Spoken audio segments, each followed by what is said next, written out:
Red టీవీలో మీ వ్యాపార ప్రకటనల కోసం ఈ నంబర్ని సంప్రదించండి. సార్ ఇక మన ఇటు ఆర్జీవి గారి 'వ్యూహం' సినిమా ఇవాళ రిలీజ్ అయింది సార్.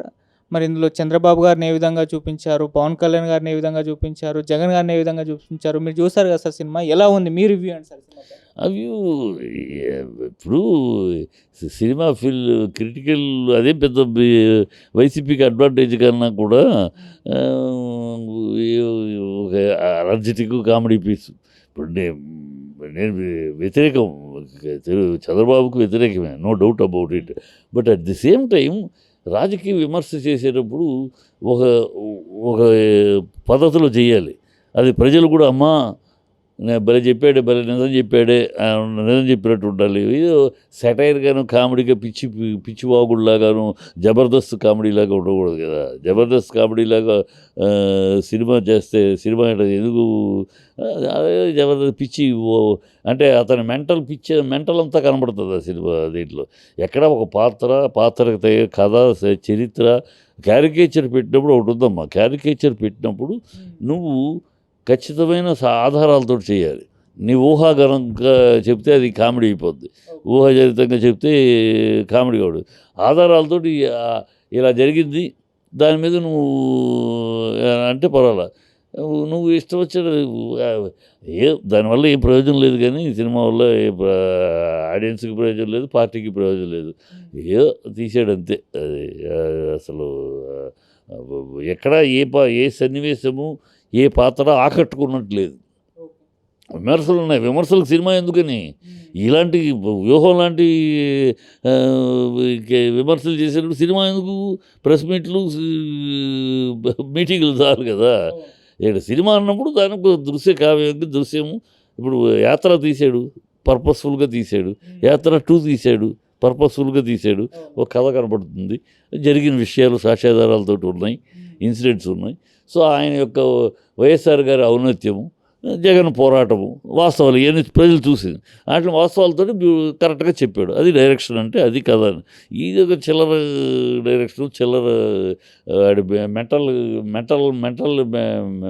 ఇదంతా కనపడుతుంది. పెద్ద ఇంపాక్ట్ లేదు, ఏం లేదు.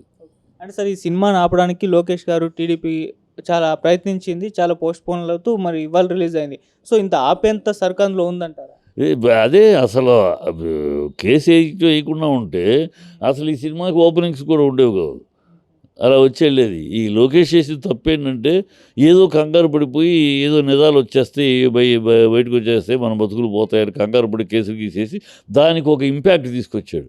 జనాలందరికీ కూడా వ్యూహం చూడాలి, ఏంటో లోకేష్ కేసు వేసాడు, ఏముందో దాంట్లో అని పెద్ద ఒక క్యూరియాసిటీ క్రియేట్ చేశాడు. అసలు అది పట్టించుకోవడం వదిలేసి ఉంటే ఇగో మన రాజధాని ఈ రాజధానిలాగా అలా వచ్చేది పోయేది, ఎవరు పట్టించుకునే సినిమా అయ్యేది కాదు. ఇప్పుడు అనవసరంగా లోకేష్ వల్ల ఇప్పుడు నువ్వు కూడా ఆ సినిమా గురించి అడగడం లేదా అడిగేవాడు కాదు. అది అట్లా వచ్చి వెళ్ళిపోయింది, రాజధాని ఎట్లా వచ్చి వెళ్ళిపోయింది, ఇలా ఒక ఫ్యామిలెట్ సినిమాగా వెళ్ళిపోయింది, ఎవరు పట్టించుకునేవాడు కాదు. లోకేష్ చేసిన తప్పదే.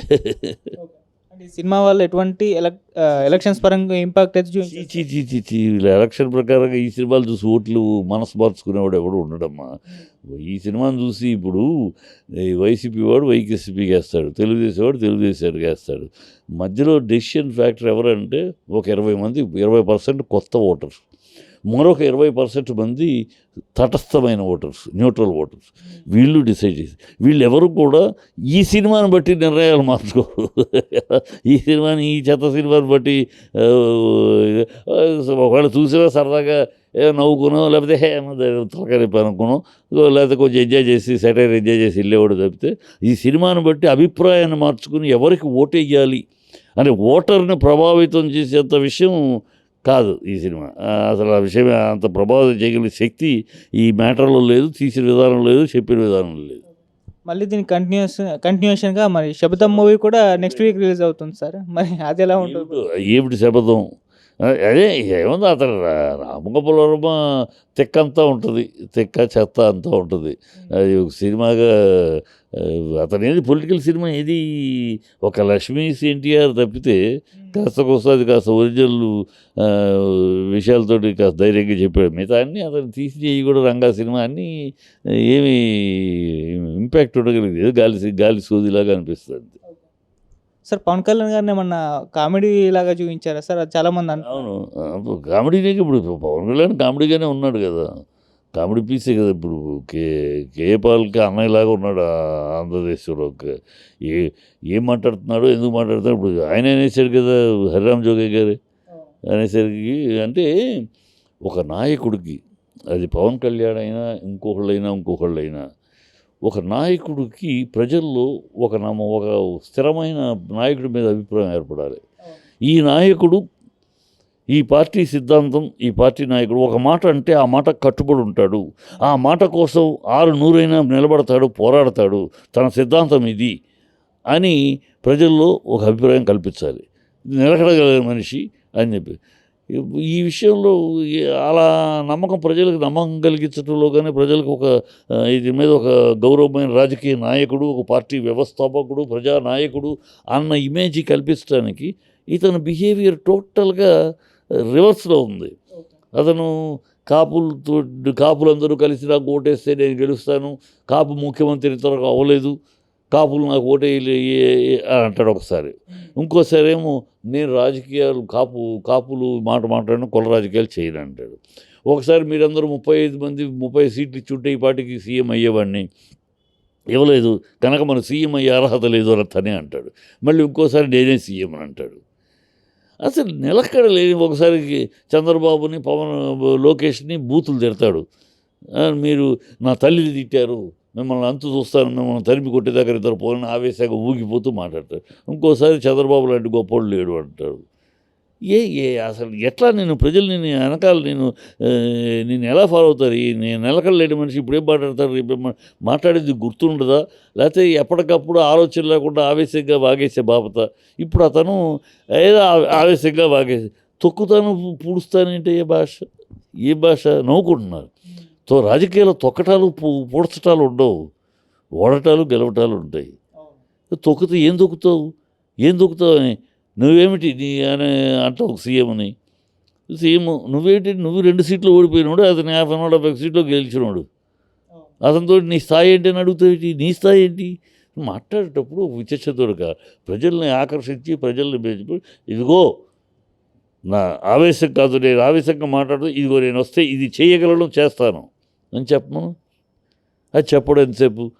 బట్టలు ఉడదీస్తా, నిక్కర్లు ఉడదీస్తా, కడ్రాయితో కూర్చోబెడతా, మోకాళ్ళ మీద నడిపిస్తా.